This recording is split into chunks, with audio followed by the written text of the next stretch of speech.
You're listening to Reignite, a podcast about how the Krogan will always find the planet with the biggest, deadliest worm and flock to it. I'm Frankie. And I am Matt, aka Stormageddon. And joining us as we explore the hottest planet in Andromeda is Ariel Pellman. Hi. Welcome. Thank you. So excited to have you. It's funny, I've known you for so long, and yet I forget that you're a Mass Effect nerd. Like, it's just, of all the things we've geeked out about, it's the one thing that I feel like we've never talked about. Well, to be fair, I haven't been a Mass Effect nerd for very long. That's what I was going to say. I thought this was recent. My Mass Effect journey started with Andromeda because I grew up a Nintendo kid and I never played PlayStation. And then, like, a few years ago, my friend Betsy was like, you need a PlayStation, I need you to come play this game. And she had me play Horizon Zero Dawn. And I was like, well, obviously I need a machine that can play this game. So I started playing PlayStation games, and I played Dragon Age Inquisition, and I loved it. And I loved the format of like being able to form relationships with characters and being able to make choices about what happened in the world. And I played through that a couple of times, and then I needed more. So I was like, well, there's this Mass Effect Andromeda. And I knew Mass Effect was like a big deal, but it wasn't available to play on PlayStation. Right, of course, at the time, Until last year, it was really only available on PC. So if you missed that boat, you missed it. So I was like, all right, well, I picked up a used copy. And this is like 5-6 years ago now. And I played it, or whenever it came out. And I really liked it. Like, I heard people hated it and all this stuff. And I knew nothing about Mass Effect, and I really liked it. And then they released the Mass Effect trilogy. And since we were in lockdown, I didn't have shit else to do. Sure. And I played through twice.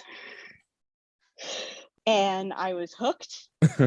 And then I was like, well, obviously I have to play Andromeda again because there's so much. I mean, like, Andromeda is actually a really good introduction to the world in a lot of ways, because it's not the world. It's it's a different world. Right. But in really interesting ways, you learn about the species and the character types because they're being subverted in a way, right? Like, we have so many things going on in Andromeda that force these characters and these species to change their behaviors. And so it's kind of fun having that be your introduction to them, because you hear, oh, Krogan are usually, they're usually warriors and but we have to make, like, we need plants and we need babies. And so then you play Mass Effect, or I played Mass Effect, realizing, like, I just fell in love with the Krogan because, of course, they're the best. They're the best. Objectively, yes. They're the best. But, like, having played Andromeda kind of, I think, predisposed me to that too, because I had played through, this story that was written to be different than a normal Krogan story. And it was like, this is my niece, Kesh, and, like, I'm so proud of her. And, Drax is like my grumpy old grandpa, and they're all grumpy old grandpas. Space Grandpa. I love them. Space Grandpa. And so, and we have to save the seeds, and we have to, that was such a great introduction to them. That was my way in. I love that. It's funny, we skipped to the second question of the second and third questions. No, it's fine. We would have gotten there anyway. But, like, I'm convinced that had you played it in the whatever, I guess, finger quotes correct order, you still would have fallen in love with the Krogan, because Grunt exists, absolutely. And he's best boy. My baby boy. I'm so proud of We him. just like Krogan families. That's what it is, right? That is families of Krogan. And it kind of, like, I think it, maybe it reminds me a little of my family. Like, we're kind of abrasive human. What? You abrasive? Always think we're right about everything, but we're really cute. We're so endearing, like, so, like, yeah, I think I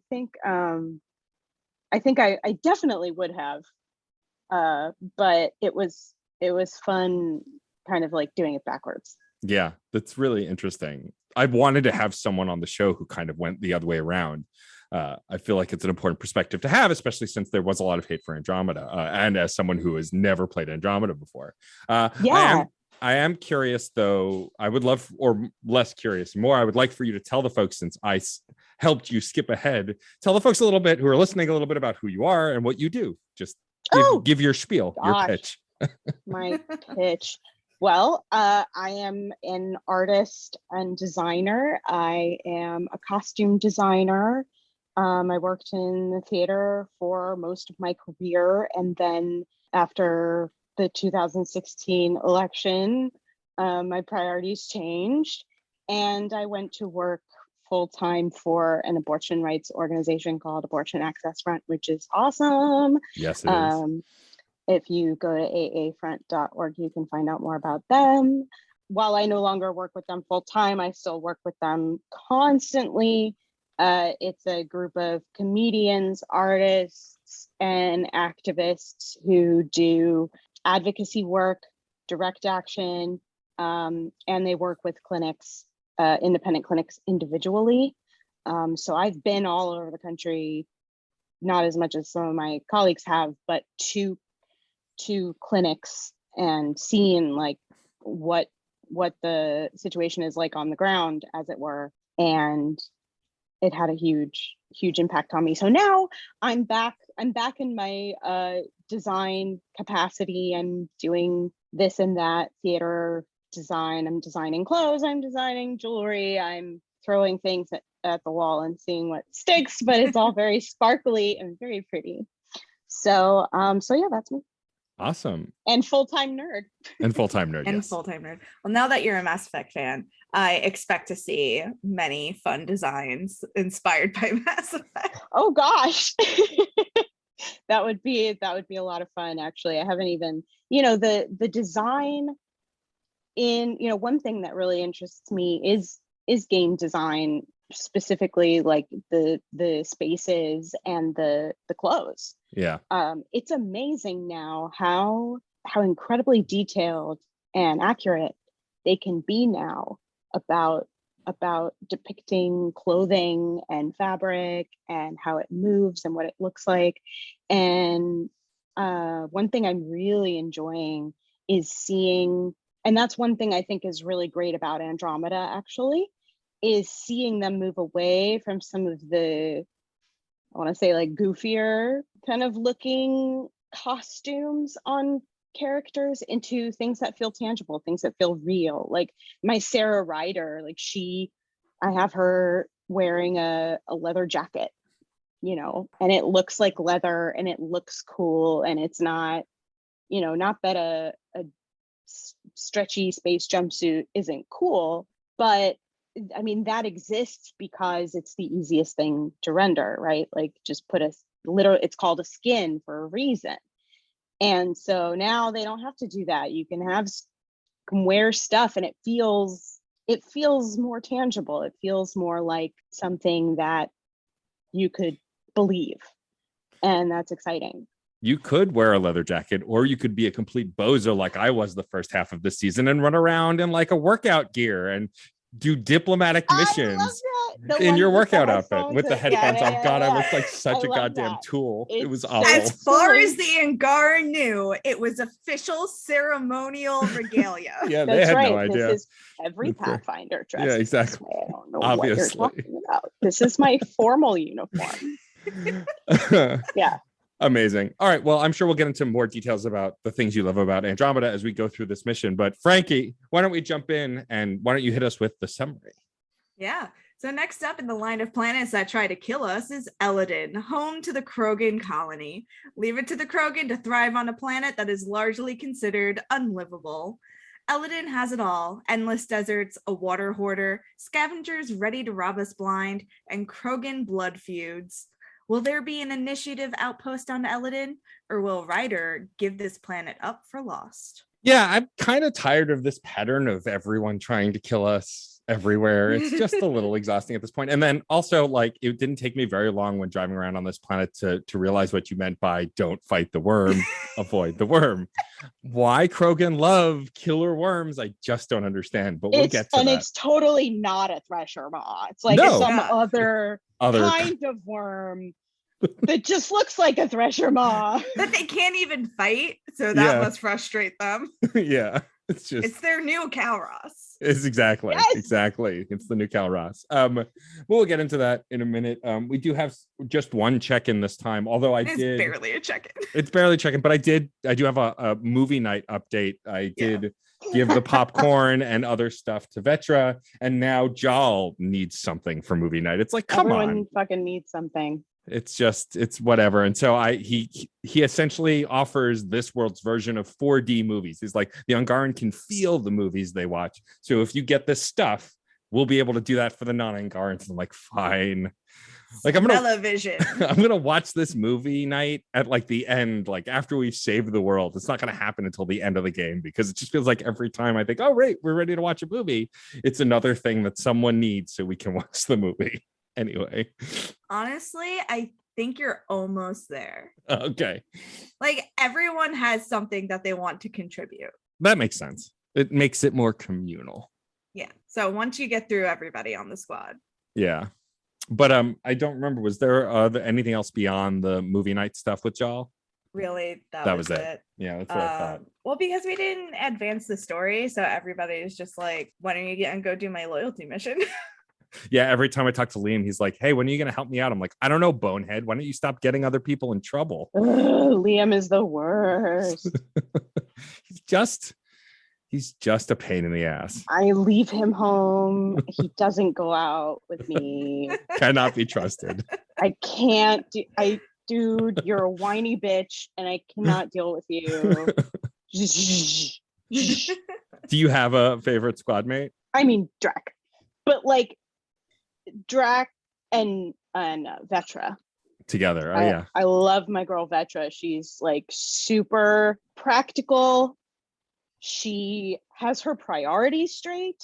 My sister is my first. Like, she has her priorities straight. She knows how to get shit done, and she has a good heart. She really does. She does. She is so much. She is awesome. I haven't picked a favorite squad mate yet, and I'm still doing the dance on who I want to romance yet. It's kind of neck and neck with two so far, but we'll see. We haven't gotten there yet. Will you tell me? Not yet. I'm not ready to reveal that yet. Have to listen to find out. You'll have to listen to find out. Yeah. Well, because there's a betting pool on Matt's choices. Yeah. That's exciting. So you can submit your choices or what you think Matt's going to choose. I did. We don't have to talk about it too much here, but I did run around and do some of the ancillary stuff. Like I did the Gil and Jill mission, which was very anticlimactic. I did. Yeah, I did that. I love Gil and Jill though. They're great. And like Jill was great. But like, because I'm not romancing Gil and I'm not interested in him, it was fun to meet Jill. I had to remember whose name was which. And then I did some other stuff, like some exploring, and like I wrapped up some missions on Eos and some other places. I also found a satellite that exploded as soon as I found it. That was fun. Oh, yeah, that one. Yep. I was like, my first reaction before Suvi said anything when it blew up, I went, I didn't do it. I didn't touch anything. It wasn't me. But yeah, and then I got another one of Alex's memories, those kinds of things. Like, I think stuff that we'll wrap up as we kind of do the side quest stuff later, right?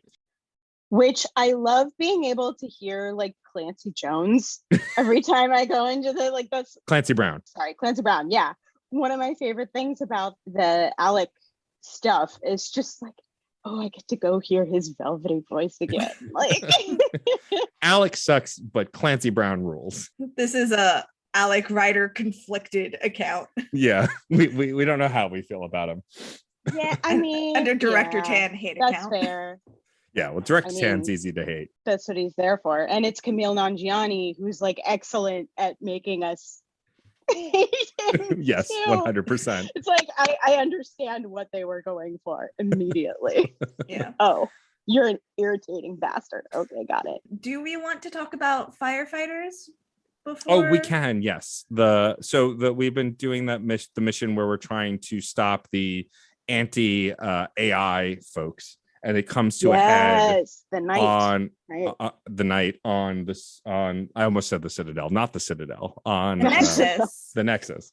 Yeah. And so I'm trying to remember, we had to like run around and find like EMP bombs, right? And then confront her. Yeah. I hate how this mission ends, Frankie. Okay. Tell me why. Oh, just because it just feels half baked that like, so you confront her and you have to hold her in place. So, and they put a gunner in place to take her out.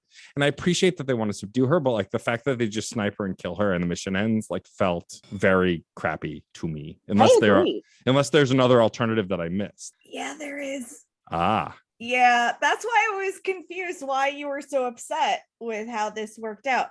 You have an option when you're speaking to Elaine and trying to figure out like what Knight is up to. You speak to Elaine, learn about what happened to him with Overlord, and then Sam says to you, hey, I think together we can make something for him to make his life easier. And then you make it and you give it to Elaine.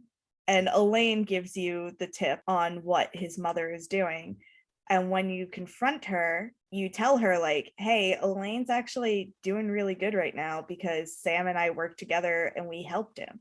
And when you invoke the name of her son and explain that an AI helped heal her son, she calms down and she stands down because she wants to have the opportunity to talk to her son. So that mission where you're supposed to help her son, I left to go make the thing. And when I came back, I got attacked by everyone. They just turned on me.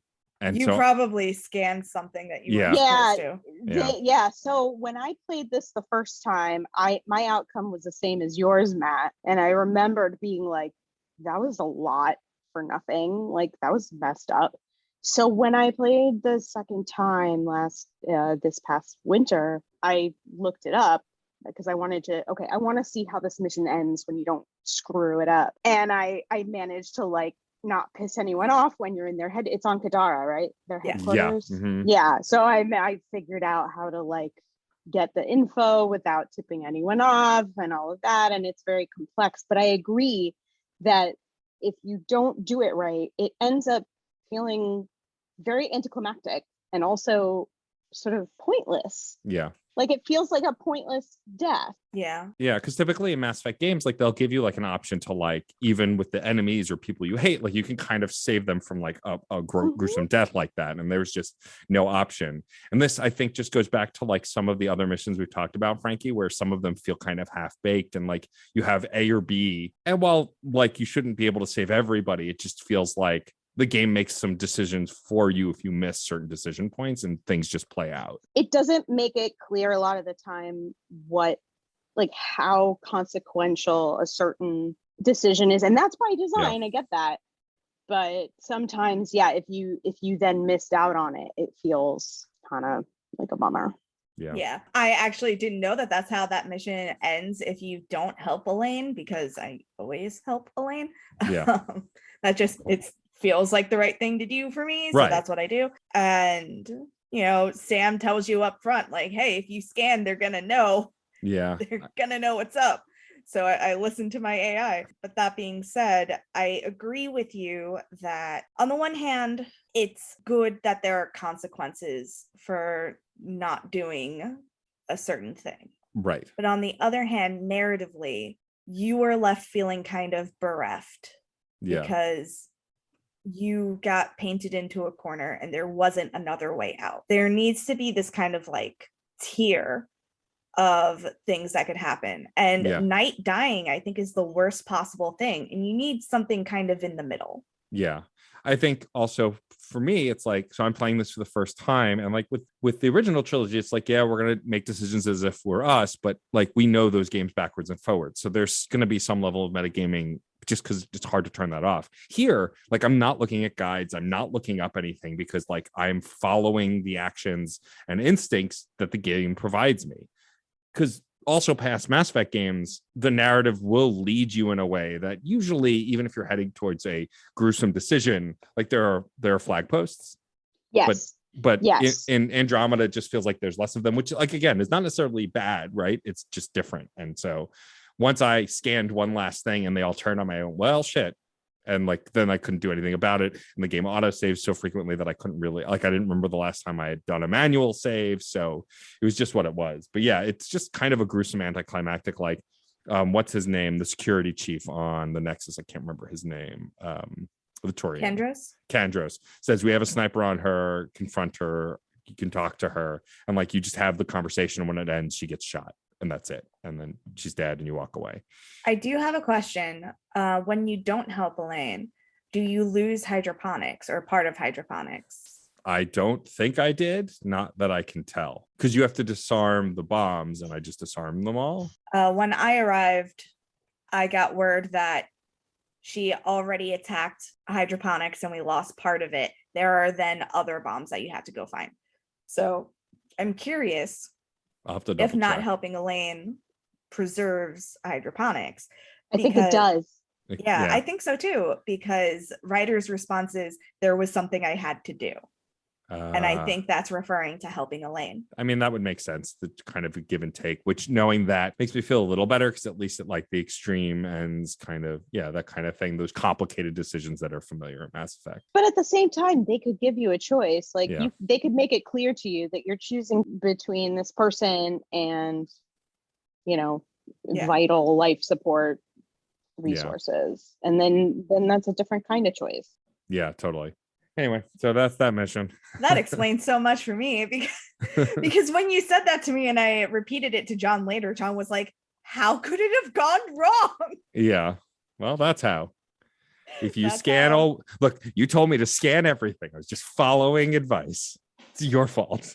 I also told you to listen to Sam. True, you did say that. All right, why don't we chat about Elaaden? So I like this planet.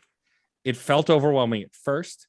To answer for you one of your questions, because Frankie always has questions for me, I drove into so many craters so many times. I hit that boost button and I would go over the edge and go, oh no. Oh no. Oh no. I didn't Every know there time. was a sinkhole here. But there's lots of good minerals down there. It's true. But also, if you drove like into one of the bottomless sinkholes, it brings you back facing the sinkhole again. Yes. Not helpful. Very helpful. Very helpful. Just like, oh God, I'm gonna die again. And this is the worst. Oh God, I would not survive on Elaaden. No, me neither. I'd just be driving off so cliffs hot. constantly. And it's so hot, yeah. I mean, I'm a terrible driver, so that just would be, the whole situation is just a no from me. Frankie, who did you take with you? I brought Jal and Drac. I brought PB and Drac. Oh, I love PB and Drac together. They're so funny. Well, after you talked about their banter in the last episode, I was like, I got to hear it for myself. And like, my favorite is the dead stuff on the outside line that you told me about. It's just so good. Like, why do you wear so much dead stuff on the outside? Well, I mean, most others just wear dead stuff on the inside. So good. They're so great. I love how he always wants to, like, he treats her like a granddaughter, like he's just like kvetching over her, and then like they find common ground. It's adorable. I also like where he says to her, what's with the smudge over your eyes? Are you trying to be some kind of superhero?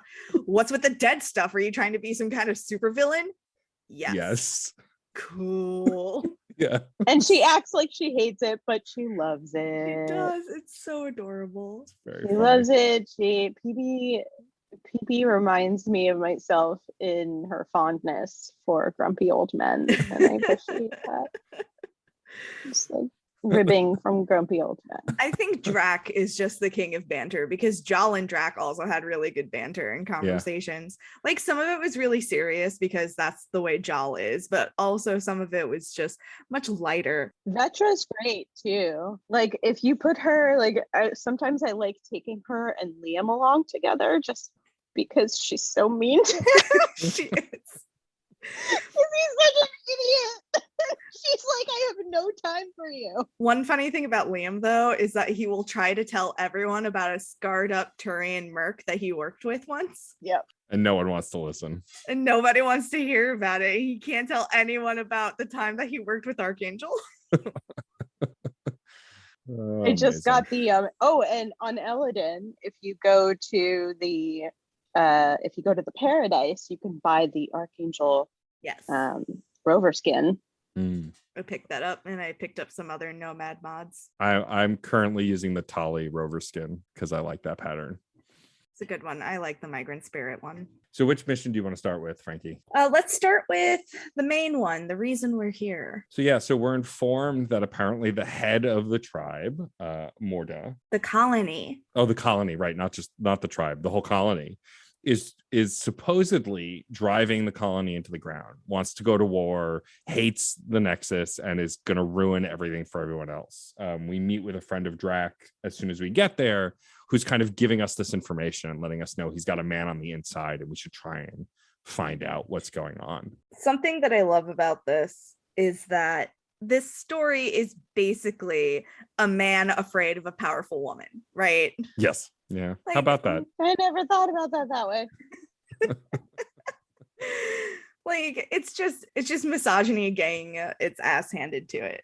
Yeah, absolutely. I really appreciate. So yeah, we get to the Krogan colony, and they really have an awesome setup. I love. Yeah, it looks awesome.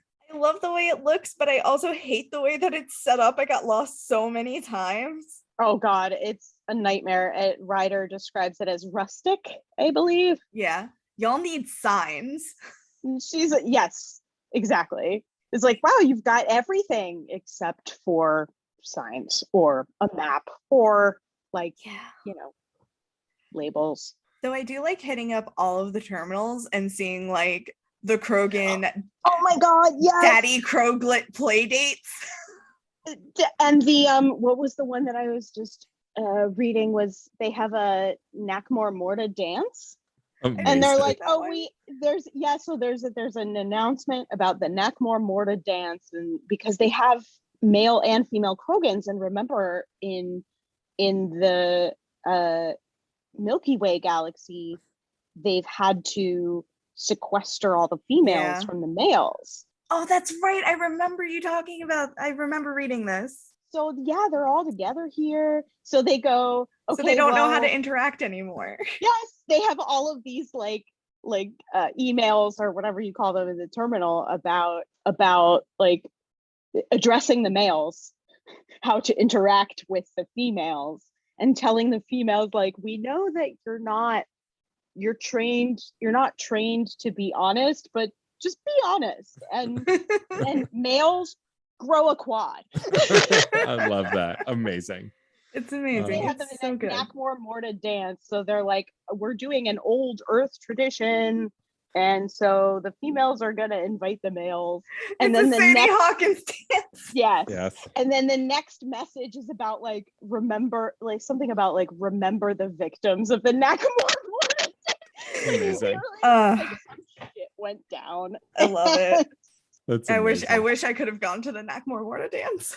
Right? Yes. It would have been so good. As do we all. And Drac is Nakmor, right? Yeah, Nakmor yes. Drac. Yeah. But there's an Erdnot. His buddy is an Erdnot. Yes. Gore, Erdnot Gore. But yeah, so when we get there, we of course confront Morda, who does not give a shit that we exist. She starts calling us Nexus, which is like, I mean, we are kind of the embodiment of the Nexus. It also is a very good jab, like, calling someone by the job or place they represent is a good way to like diminish them, and that's what she's trying to do because they've been screwed over by the Nexus and has no want to interact at all. And of course, my lovely himbo rider is just like, but I can fix it. I'm a good boy. It's just like, okay, I'm a good neighborhood boy. Yeah. She says like your manipulation is so transparent. Yeah, she said that to me. I was like, right through you. I'm just trying to be helpful. I want to be nice. I just want everybody to be nice to each other. I just want friends. I just want Krogan friends. After we talk to Morta, though, we can also talk to the contact who tells us that the Drax's friend, who's got a contact on the inside, tells us that apparently, supposedly, Morta wants the drive core of the giant remnant ship because she's planning to build a bomb to attack the Nexus with, which is very unsettling. And we, of course, believe it gullibly. And we're like, well, we better stop that. Well, I didn't believe it. I mean, I just took it as fact because I didn't know, I didn't have any information to dispute. So I just went, okay, well, either way, we should get the drive core. My writer said, I trust Drac and Drac trusts Morda. Yeah. You sound chose that one suspicious. too. Yeah. You sound suspicious. And then we have to go to this giant fucking remnant ship and get the drive core, which when we get there, we find out is already gone, which is always fun. Of course it is. Of course it is. I forgot that I hate trying to get to the drive core. It's such a pain in the ass. And There's so many turrets. I'm like, who's shooting at me?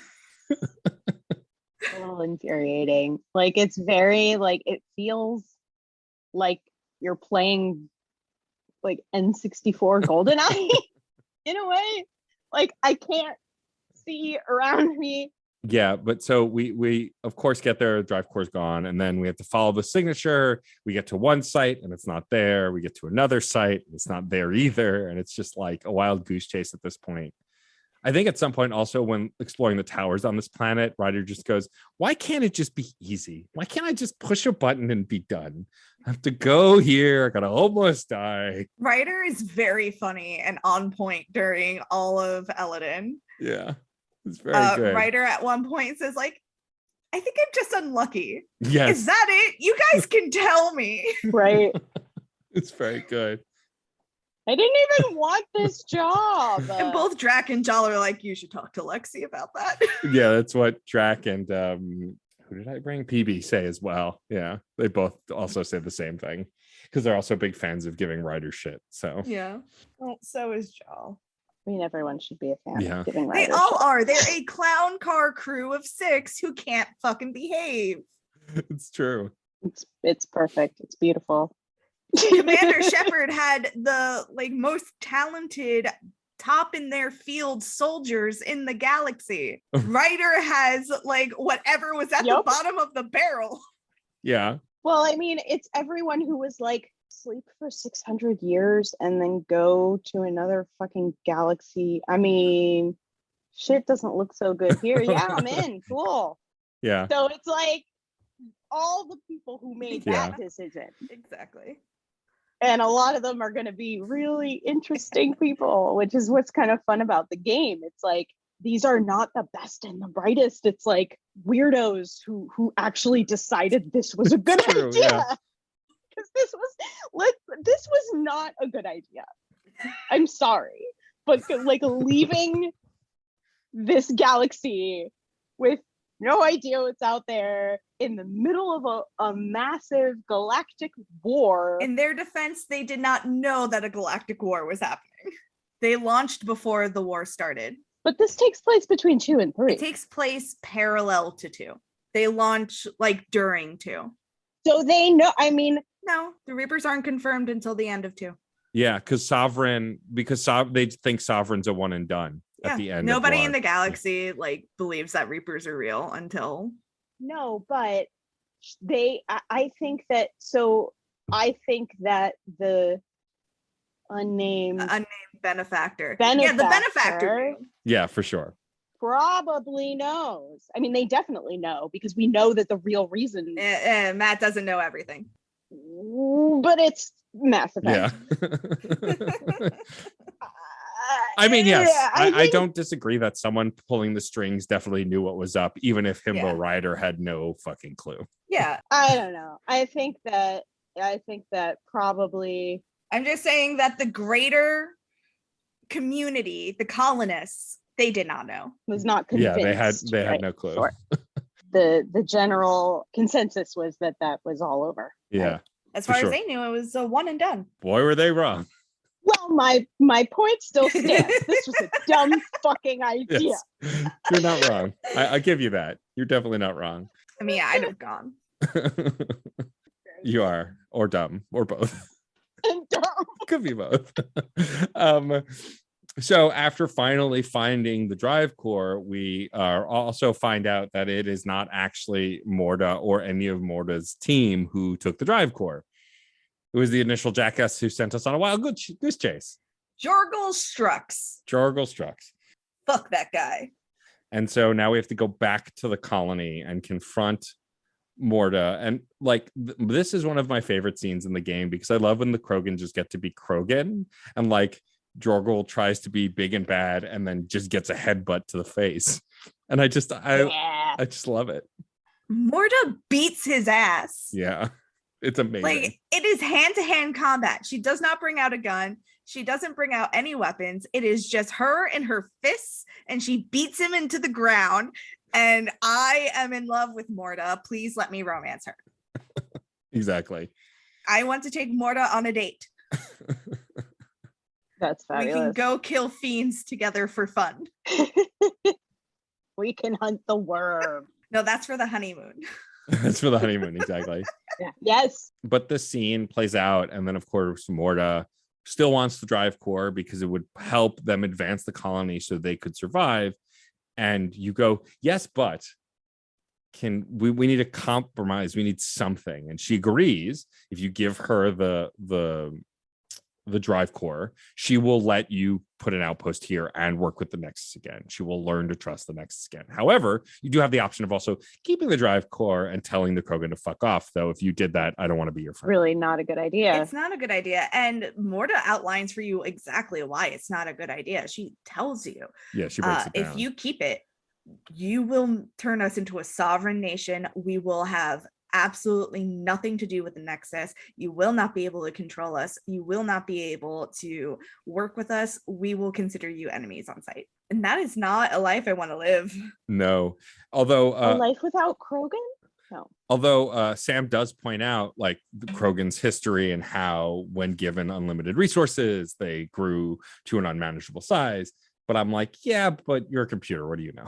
And also, like, that's not our business. Like, the Solarians already played that game and they lost. And so, like, you don't, like, it's not our place to, like, worry about whether they'll reproduce at a healthy rate or not. And besides which, they've still got the genophage.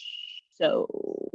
Well, the good news on the genophage, as we know, is that the Krogan were boosted before they traveled, so that way the genophage gene can be broken down over time. So they do not have to suffer with the genophage as bad as they had it. It's better. Yes, yeah, it is better.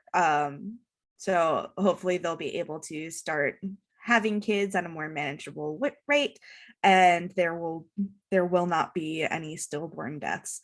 This is our hope for the Krogan. But also, Sam does say that Krogan, when unchecked, have gotten a little out of control. Yeah. They've gotten a little wacky. So I do kind of listen to Sam, and instead of just being like, here's your drive core, we don't need an outpost, we get the outpost. We get the outpost. We get the outpost. That way we can like be there. Hang out. See what's going on. Keep an eye. Sup. Visit the kids. Exactly. Yeah. Little Kroglings. Kroglets, yes. Kroglets. That's the term that we coined in Trailblazer. Oh, yes, that's right. I love that moment at the end of Mass Effect 3, depending on which lovely ending you choose, where they have the little baby Kroglets in the little swaddling, and it's so cute. It's so cute. Krogan are the best. So yeah, and so we get to settle an outpost. Before we go on to the other side missions, this has my favorite Addison conversation. So every time you settle, you get to choose like you make a decision of like how you want to address the wider Nexus community. And I chose the strap in comment, the like, stuff is wild out here, but we're here and we're going to ride this wave and we're going to do it. And then we're all a little Krogan here. We're all a little Krogan here. And then Addison also asks, Tan's not going to be happy with that. And you have the ability to say, fuck Tan. Fuck Tan.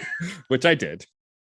Which always take that opportunity. And like my favorite thing is Addison, who I think is starting to respect you, just went, I will not comment on that. And then kind of signs off, which I appreciate. Well, the good news is we're done settling outposts. Yay. See, I burned my bridge with Addison. I burned my bridge with her, and she's not I don't great, think so. Yeah, but I don't think I ever got to a place, I might be wrong. I don't think I ever got to a place with her character where she respected me. I think it was always kind of like, get fucked. But I'm glad to hear that there's a universe in which they I mean, it might if be they can begrudging respect. It's hard to say. yeah. She's just a difficult person. And I Yeah. think events that Matt has not yet experienced unfold in such a way that Addison feels like a jerk and takes it out on you. Okay. I have that to look forward to. Great. Yeah. Love that. So like, it's not your fault, but it ends up feeling like it's your fault. Good to know. Oh, good. Things are going to get worse. Great. Good to know. But are you surprised? No, not at all. I've played enough Mass Effect games to know how that goes. Mass Effect. It's bad, but it can get worse. Yes, it's true. Everything is terrible forever. Let's talk about Ania. Yes, the water hoarder. The water hoarder. So when we first land on Elaaden, I almost called it Kadara because, you know, 2 planets that want to kill us, the same thing. Yeah, exactly. Both hives of scum and villainy. Yes, very much so. When we first land on Elaaden, we end up in a place called the Paradise. It is an outpost. It's a trading post where Ania sells things to the scavengers, and also she sells water. She like doesn't hesitate to tell you that she is a very rich woman because she is the only person on the planet with clean, drinkable water, which, you know, sus. Yeah, especially on a desert planet. Like, yeah, like Jal immediately is like, I don't know. I've heard about you, and it's not all good things. Oh, I've never taken him to meet. And if my boy is suspicious, I'm suspicious. Yeah, that's fair. Now listen to my boy. So Ania. So the reason why all the scavengers are peaceful in the Paradise is because Ania hangs a threat over their head that if they don't behave, they are banned and they don't get water. And they basically dry up and die. Yeah. Which, you know, sucks. Yeah, that's not really, you don't want someone with that much power. Like, some power is good. So much power, right? It's just also like people need water to live. You die much faster without water than without anything else. And so you kind of need it. It's just messed up. What I like about this, it's an example of like one of the ethical complexities that they give you in Mass Effect games, which is like you arrive and it's full of scavengers and, you know, questionable characters, but they're all behaving themselves. And it's clear that like one person controlling the water is not great, but at the same time, everything is in order. Like everything is kind of stays, everyone's under control. Yeah. And so it's not immediately clear, I think, to the player, even though she says this, like, yeah, I'm the only one who controls water. Like, it's not immediately clear that like there's a huge, like there's something there that has to be fixed, really. Like, to me, when I first approached this, I was kind of like, oh, well, they're criminals anyway. So if she wants to bully them, I guess, into behaving, that seems like a good strategy for not, it seemed more like a good strategy for not getting any trouble from anyone, like on her part. And clearly that is not the case. As we're exploring, as we're doing our thing, we do come across some information that Ania is the only one that has access to water, which finally strikes Ryder as odd. Yeah. Takes him a little while. He's a little thick. So upon investigating Ania's office, Ryder learns the location of Ania's water supply and discovers an underground lake with a remnant device that just pours water. It just produces water. For no reason that we know of. It just does. Yeah, it's just a water producer.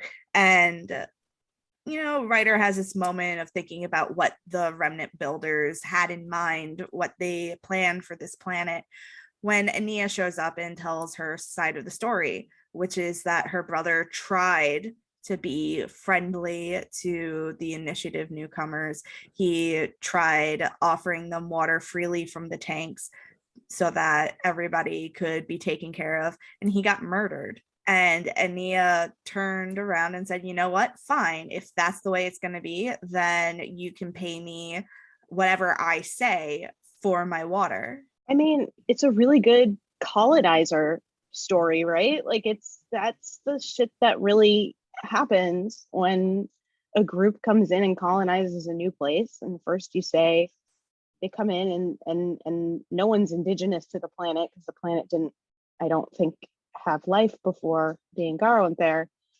But you come in and everything's fine at first, and then the hostilities end up complicating things, and you learn that the people that you welcomed in are here to exploit you, and that's really bad news. I think that's a really big theme for the whole game, really, is like trying to be ethical new residents of the system. And again, like going back to, these are people who decided that this would be a good idea, get on a ship and go to a new galaxy. And so they were people who maybe didn't want to stay anywhere near home for all sorts of various reasons. And whether or not they're like the best ambassadors to be arriving first, like is a question. This is a hard decision in my mind. Your decision ends up being, do you stop Ania or do you let her keep doing what she's doing? On the one hand, if you stop Ania, that means that you have to put a structure in place to provide water to anyone who needs it. But also it gives you the opportunity to make sure that anyone can have water, that nobody has to pay for water. If there's a freely producing remnant technology that is just making water, there's no shortage. So it seems unethical to make people pay for water. But at the same time, Ania was here first. We are newcomers to this world. We are newcomers to this galaxy. Do we really have a right to like take this away from her? I feel like this is a ethical gray area where you kind of make the best choice you can make with the information that you have. Ultimately, what choice did you choose, Frankie? I chose to stop her because my concern is not really playing nice with this one specific person that is also frowned upon by her community at large as well.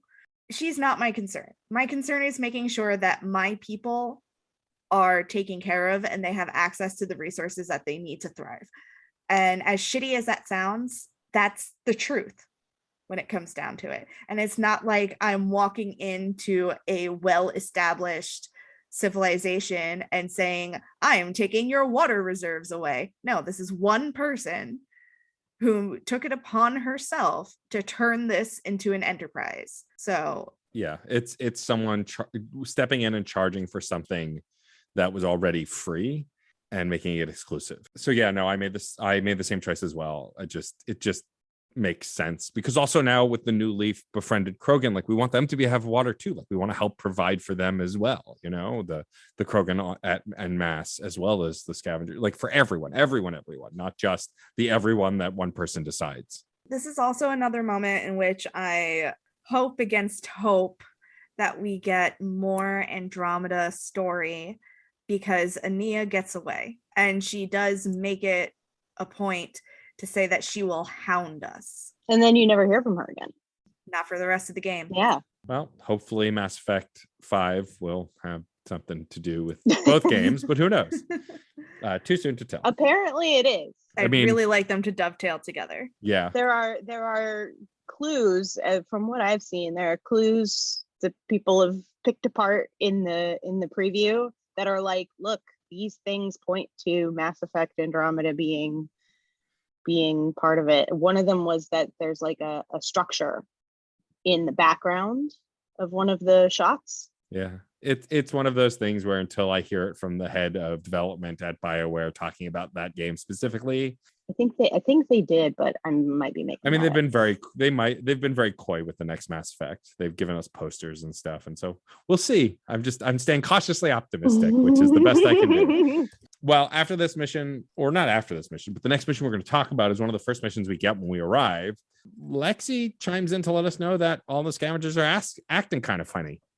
She chimes in really to say that she doesn't understand how there can be people so violent and so unstable when everyone for the Andromeda Initiative was tested. Like, everybody had to go through psych evals, they had to go through medical testing, like they had to pass a certain threshold in order to be considered, because it's a really stressful thing to put on your body to be asleep for 600 years and to adapt to new environments and everything like that.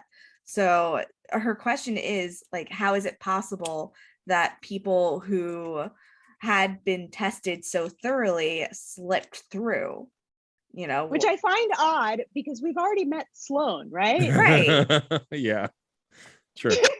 Yeah. Sloan's intense. I don't know. Yeah, no, that's true. We've met quite a few characters who seem as intense as these folks, but needless to say, Lexi asked us to do some scanning, which, like, there's not even a question of the ethics of scanning people without their permission, which we've talked about before. We had a conversation about it. Yeah, and it's like, but Lexi just says, go do it, and you're like, okay, which is, it's fine, it is what it is. And you scan a bunch of the scavengers, and you find out that apparently Lexi has a theory. She thinks that there's something off, like it's a result of being in cryo. They're being in cryo, and the way they were, I think, brought out of cryo caused these issues, is her theory, right? Something like that. Yeah, yeah, more or less. We're not concerned with accuracy. No, clearly not. And then, but so doing this mission, after scanning a bunch of folks, she eventually sends you a prototype of a vaccine of sorts that might help them, kind of stabilize them a bit as the results of this maximum defrost, as it were. And you have to confront one of them to try and get them to use it. And you can either insist that they use it or just leave them be. I assume that, like me, you said, come on. Do it for the gram. And so you convince them to do it, and they're like, if you'll leave me alone, fine. And then Lexi's able to monitor the improvement. And I can't remember, when this mission ends, does she create a plan to distribute it, or is it just it's just the one guy gets help, and that's we it. help that one man. Oh, that's interesting. Yeah. Thanks, Lexi. We help that one rude man. And that's it. Lexi is such an odd character to me, just in general. That's fair. She's so, I mean, I get, as an Asari, she's very reserved. She's very, I don't always understand her motives. Mm-hmm. And, there was a lot made of the fact that we were supposed to have a different doctor on board and she came instead, but it doesn't really seem to lead to any sort of, I don't know, heart to heart. Right. I mean, a little bit, but we have some moments with her. Yeah, they do. There's some good dialogue, but you never really get, I feel like I never really got to know her. Yeah, she really keeps herself distant from you. The most that you really get to know her is how bothered she is by PB and the things that PB says. And right. Her soft spot for Drac. Yeah. She is, how could you not? She's very sweet on Drac. Yeah.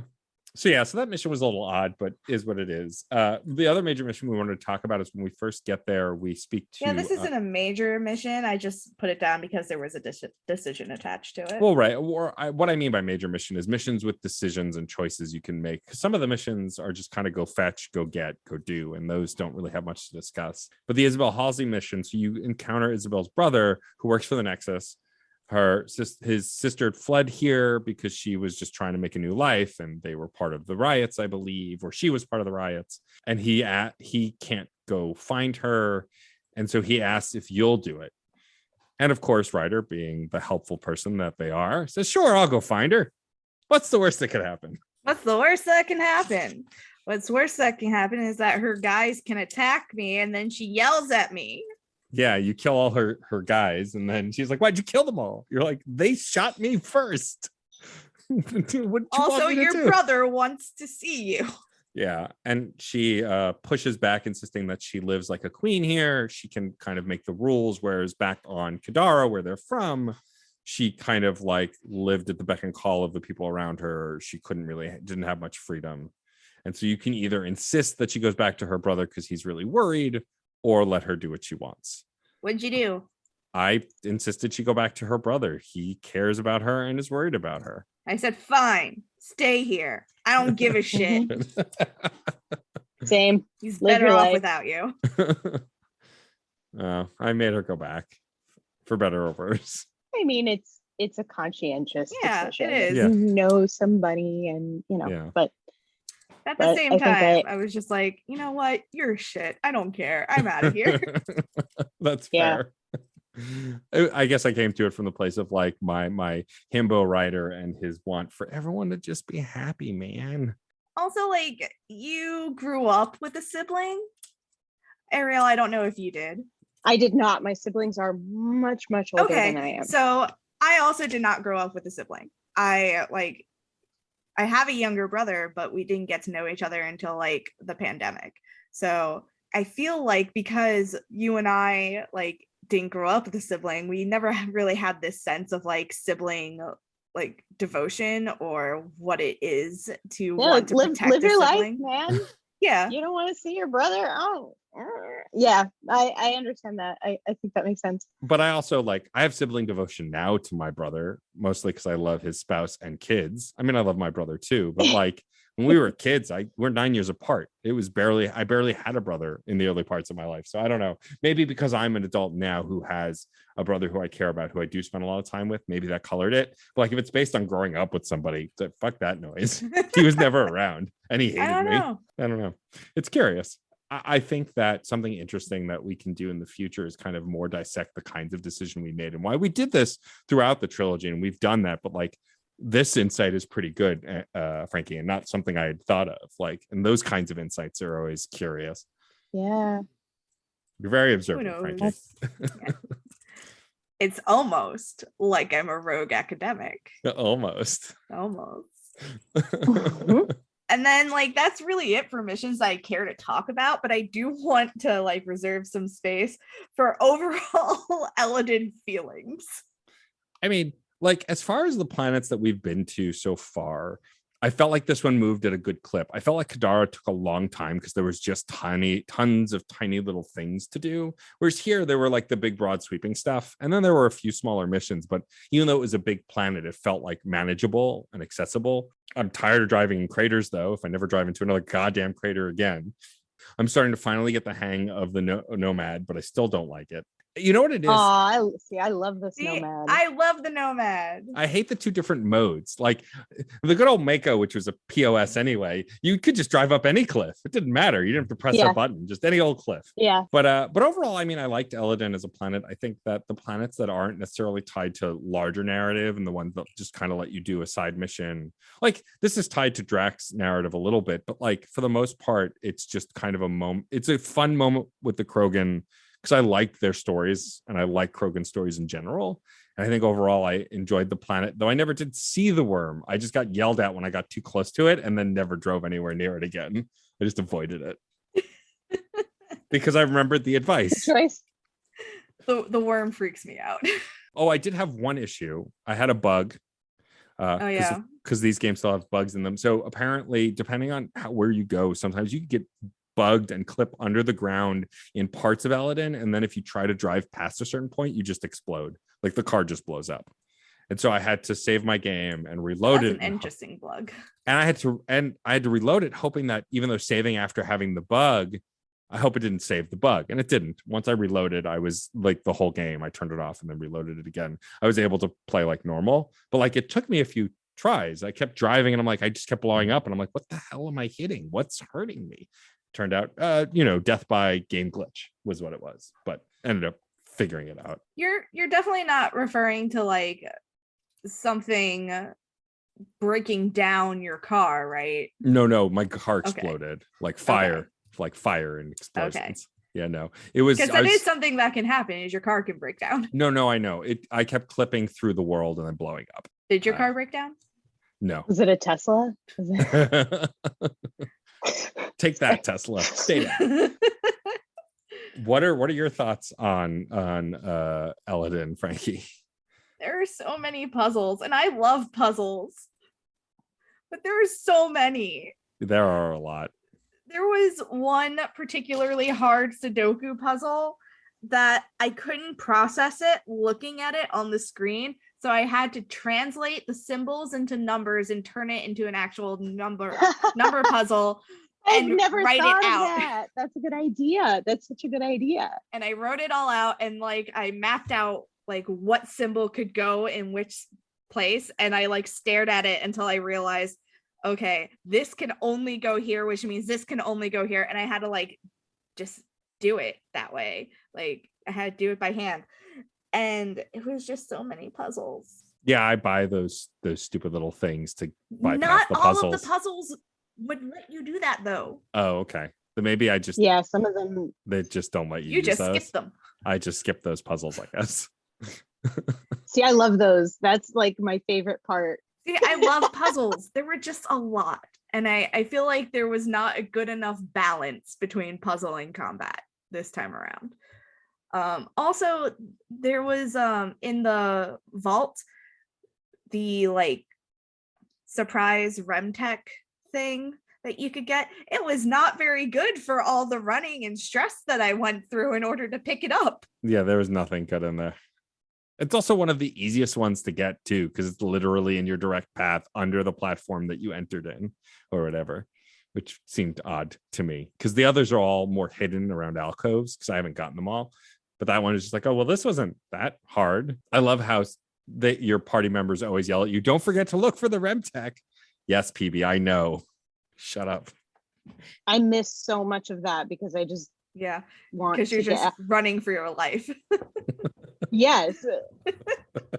I've never been caught by the cloud, and I'm not gonna start now. Same. There's an evil smoke monster chasing me, and I'm leaving. It's time to go. Someday I'll get all the Remtech. Someday. And PB will be happy with me. But not today. No, today was not that day. Well, Ariel, I can assume why you picked this mission to join us, but I mean, I'm guessing it's for the Krogan love. But what are your overall feelings about Elaaden? Yeah, I just, I don't know. I guess maybe it reminds me of Mos Eisley a little. Nice, yeah. Okay, so fair. I like all of this. Wait, you like Star Wars? I had no idea. I know. Weird, right? You would never know. Never. Yeah. But I just, the Krogan, it's nice to see them thriving, especially after I played through the original trilogy.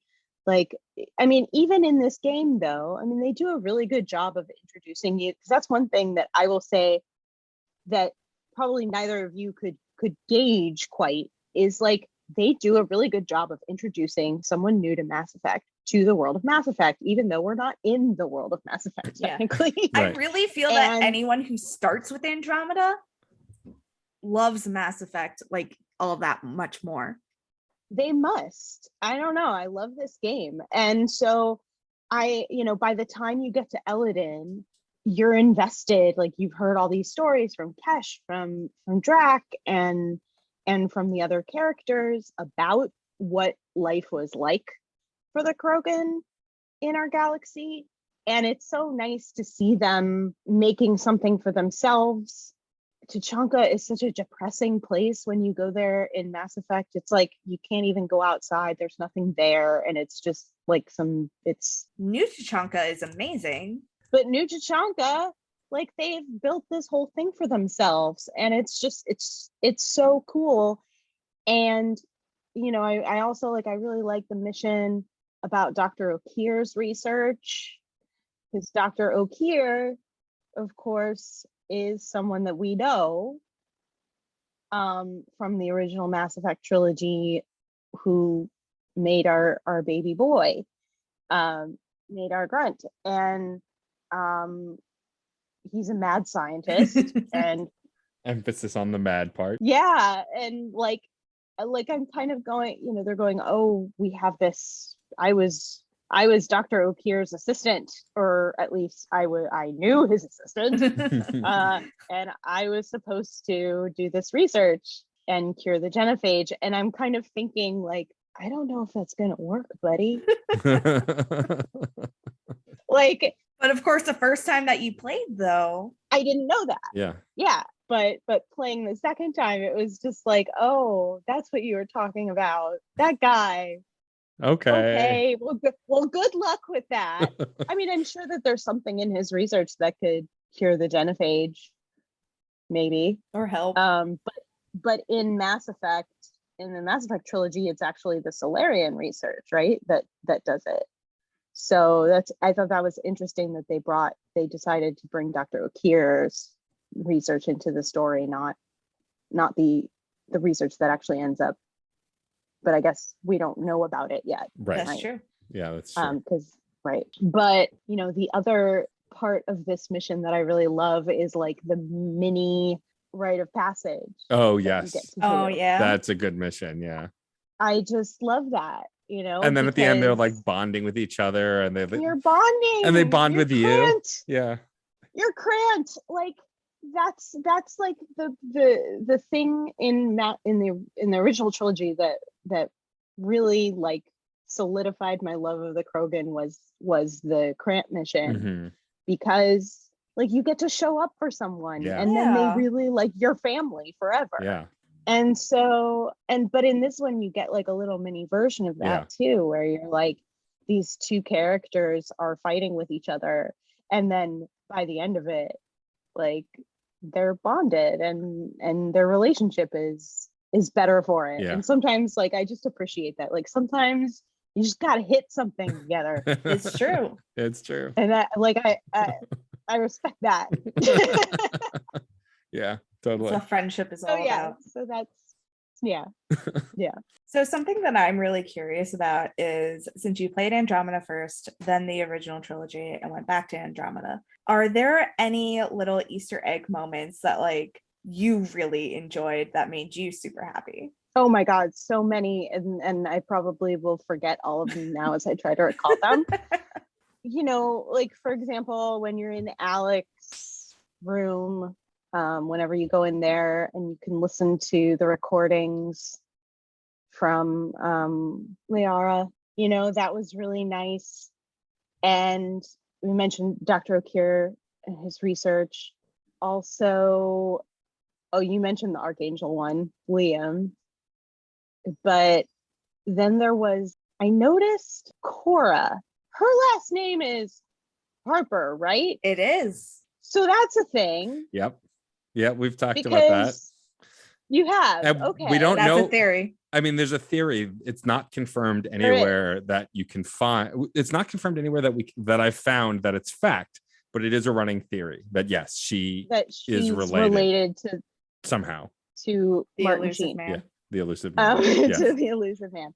Because that was one that when I was starting Andromeda, and I had just finished the trilogy, and it was like the beginning of the game, and you meet Cora Harper, and I was like, "Oh my God!" Because that's not an accident. They didn't just happen. They didn't just happen to name someone Harper. That's for sure. But there's no confirmation in either game as of yet that proves it within a shadow of a doubt. But it's the running theory that she's somehow related to him. Yeah. So I think that's really interesting. I will say, if the unknown benefactor turns out to be the elusive man, I will stab someone. Oh, me too. Yeah, that would be dumb. I will be very upset. I kind of assumed that it was. I mean, don't want it to be. It seems like it might be, but yeah, I don't want it to be either. Because then it has to be clones, and I don't want to deal with clones again. We did that already. It was weird enough the first time. But I liked that, and there's a reference in the security office, and I can't remember who it is, but it's not Kandros, but it's somebody who's related to Arya's girlfriend on that is Kandros. Omega. That is Kandros. That is Kandros. Yeah, Kandros is related to Nairi. To Yeah. Nyreen. Myri. Yeah. Yes. Yep. That was That was another awesome. one. Yeah, Yes. I love that too. That was a really good That one. makes me happy too. That made me really happy. Well, it's cool to get this perspective from you, Ariel, just because we haven't really heard that yet on the show. And as someone who's experiencing the game for the first time, I'm on the other far end of it. And so it's just Right. thank you for that perspective. My pleasure. Before we do our Ask Meme, I'm just going to check in with Frankie. Do you have any more advice for me? I feel like we're far enough in the game where there's not much else to suggest. I don't really have any advice. I need to start bringing advice for you. I had something and then I didn't write it down. So, Be nice to Avidus Rix. I mean, I am. Why wouldn't just I be? continue to be nice to You Avidus just like Rix. Taurians. He needs a friend. Okay. I'm nice to everybody, I agree. more or less. Avidus needs a friend. Do you have any advice for me, Ariel, as I traverse through this new galaxy? Mechanical or otherwise? I mean, in any Mass Effect, my advice is always like, don't leave home without your Krogan. Yeah, there you go. Good advice. Like- I Oh, wait, that. I do kind of have something. Don't forget to check the VidCon for any missed calls. Oh, yes. Which Oh I God. did. I did. I had like 4. Because those are missions waiting for you. Yep. Yeah. I found them all. I got there. Just, Yeah. took some time. Spend your AVP. I always do. Sam yells at me every time I get on the ship. I can't not. Do some research. That too. Upgrade your rover. Yes. Yeah. Yes. Make sure that you're building the Nomad mods. I think Some I of them am. you can buy, some of them you have to make. I didn't know that till really late in the game that there were mods for that thing. And then I found all of them and I did all of them at the same time. So the next time I got into Nomad, it was like giving me like 20 notifications. It was like, this has been upgraded. Okay, great, let's go. This has been upgraded, and like just over and over and over. But I was so glad I did. Amazing. That's what I keep telling you. All right. All right. All right. So Ariel, can you please pick a character from Andromeda? You have the option of all the main characters and a couple of secondary characters. Probably if you pick one, they'll be on the list, but I'll tell you if they're not. How about Vetra? Vetra, our Turian friend. What is the weirdest thing in your house? Oh, that's difficult. What is the weirdest thing in my house is probably my dog. That's true. Patty's pretty weird. I love her, but she's pretty weird. Yeah. She's, sometimes she's a bat, sometimes she's a frog, sometimes she's a piggy. Piggy, snorting and all. Mm. Yeah. Yes. And sometimes she's a human, and that's terribly off-putting. Yeah, she's people. When No. you ask her, she's people. When you ask her a question and she answers you, and you are not prepared for that to happen. It's it's very funny, but very off-putting. Pretty weird. Bulldog. She's a cute Honestly, little I think my answer is similar. bit. Yeah. I think my answer is Snarf. Your cat. Snarf is 14 years old. She is Oh, like a steady 7 pounds, I think. She has not gained any weight. She hasn't lost weight either, so she's just kind of stuck at a really terrible weight. But she looks like a bag of bones, and she has no teeth. And when she wants your attention, she like walks up to you and like coughs at you because she does not really meow. She just goes, oh. that's it. That's all she adorable. She's a little baby dragon. She looks like a gargoyle most of the time. And like she's this orange cat. She looks terrible. And I consider her to be the weirdest thing in our house. Fair enough. I'm going to show the weirdest thing in my house and then talk about it. So this is the weirdest thing in my house. It is a rubber ducky version of the lead character from the majority of the Yakuza series, Kazuma Kiryu, holding a tiny little bike, because in the game you can beat people up with inanimate objects, including bikes. It's very weird. He's got a little ducky goatee and everything. I saw it online and immediately had to buy it. The shipping was half the cost of the actual rubber duck, and I don't care. So that's the weirdest thing in my house that I can think of off the top of my head. Okay, well, We did it. We did the We thing. did it. I think We did we're a it! little fried. Our next episode, we're finally going to go after the Turian arc. Maybe. Okay. I have to make sure that it triggers. Okay. Well, that's the plan. Who knows? When you tune in, we could have changed it. It's just a rock and roll We'll tweet season about this it. year. It'll be Yeah, okay. you'll be fine. Also, thank you to our incredible guest Ariel Pellman for joining us. Oh, thank you for having me. This was such a blast. Anytime I will. Well, we'll have to I have will you back come for on your show and if we ever talk video do games. if we ever do the Dragon Age games, because who knows, we'll have I'm to have gonna you back. stab Oh, you. yes. Yeah, I know. Yes. You know I love a righteous stabbing, and this qualifies. I know. Ariel, before we wrap up the show, why don't you tell folks where they can find you online, find your stuff online, check out all the things you do? Oh, yeah. I'm on Ariel Pellman Design, all one word, on Instagram, and arielpellman.com. You can see my work. You can see what I'm up to. If you have a project in mind that you want to collaborate on or anything like that, you'll find everything you need to get in touch with me. Awesome. Definitely go check that out. Ariel does some awesome stuff, tons of cool geeky stuff, because they're a giant fucking nerd. I'm just saying, tally hood. Just throwing it out there. That's it. That's all that's happening. Uh-huh. I will mull it over.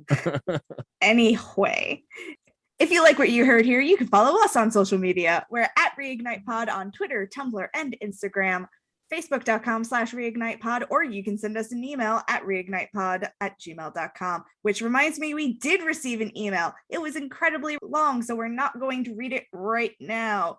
But we do want to thank you, Commander Blood, and Aaron and Garish and Janeway. We love you all, and your cats are so cute. I love them so much. They're amazing. I'm glad that I grew on you. Don't worry, I know I'm annoying, so it's fine. I know he's annoying. Yeah. Like, please. You have to hear him for 2 hours. I've known him for 13 years. God, it's a long time. But thank you for your email. We do appreciate it. We did read it all. We do read every email that we receive, even if we don't read them on the show. Sorry, there was a list of like advice, and I was like, oh, can I share any of this right now? No. Okay. Sorry, I got distracted. It's fine. You know what it's like when something's in front of me and I start reading it. Yes. Anyway, you can also find me on Twitter at iHoardLibraries, and you can find Matt at DJ_Stormageddon. Don't forget to rate, review, subscribe on your favorite podcatcher if you can. It helps us get seen so other people can find us. We're also members of the Certain POV podcast network. You can find a ton of other nerdy podcasts, each with a unique point of view, right at that website. You go to certainpov.com. Also, to find a permanent invite link to our Discord server and join in the conversation. We are talking, well, I'm not, but other people are talking about Andromeda spoilers. I'm talking about Mass Effect constantly as they continue to release absolutely ridiculous merch, including a full bed set recently. Very strange, but sure, why not? I think I'm gonna buy it. Yeah, I'm not surprised. But please come to our Discord and join in the conversation. If you're enjoying our Andromeda shenanigans, then you should catch me over on Archives of the Dragon every other Monday, where my spouse, Professor John Bradley Lestrange, leads us through the wild unknown outside the Helios cluster and the Mile 2 cluster in Andromeda. It's very gay, but very fun. You can find that at twitch.tv/Arc of the Dragon. You can also find me at djstormageddon.com. It has a link to my merch store, to my Ko-fi, to my Twitch page, all of my social media, and all the podcasts I work on. Also, I just want to remind folks that in this very feed, the episode before this one, which came out last week, is our panel from PAX East about the evolution of queer representation in games. Frankie moderated it like a champ. It's an awesome panel. We had so much fun. Our guests were incredible, and it's really worth a listen. If you happen to have missed that, go back and check it out. We'd like to thank Red Spinks for our It's Okay to Be a Marshmallow t-shirt on Redbubble, featuring our favorite marshmallow, Caden Alenko. You can find more of his work at Chaos Does Art on Instagram. By the way, I think we need to commission Red to do it. I am the Lizard Son shirt. Yes, like Lisa Simpson from The Simpsons, but I'm the Lizard Queen, I'm the Lizard Son. Yes. So check out at Chaos Does Art on Instagram. We also like to thank Carter's husband, Case Aiken, for developing more amazing shirts that you can find at certainpov.com or on the Certain POV Teespring. Thank you to David Boyle for redesigning our logo like a champ. And finally, thank you to JT Music and Andrea Storm Caden for our new theme music. I'm Frankie. And I am Matt, aka Stormageddon. And I'm Ariel. Good luck, Pathfinders. Life is a mystery. Everyone must stand alone. I hear you call my name, and it feels like home. Feels like home.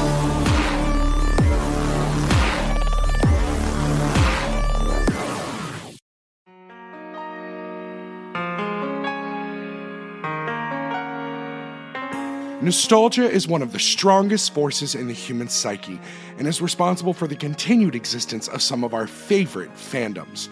From the minds behind the Dole Up in Dreams podcast and Isolation Cast Voices from Quarantine, Saturday Morning Confidential takes you on a deep dive into the properties that helped influence the artists and creators of today. So whether you are a Goonie, a Gem Girl, a Digi-Destined, or you just want to return to Oz, new episodes release on Fridays bi-weekly starting January 1st of 2021, and join us on the Wednesdays after the main show for the Serial Killer Radio Hour, where we sit down with the people responsible for the toys, shows, and fandoms that you love. Now you can find Saturday Morning Confidential at certainpov.com/SMCpod or on your favorite podcast platforms. So don't forget to tune in for another deep dive into the files of Saturday Morning Confidential. CPOV. CertainPOV.com.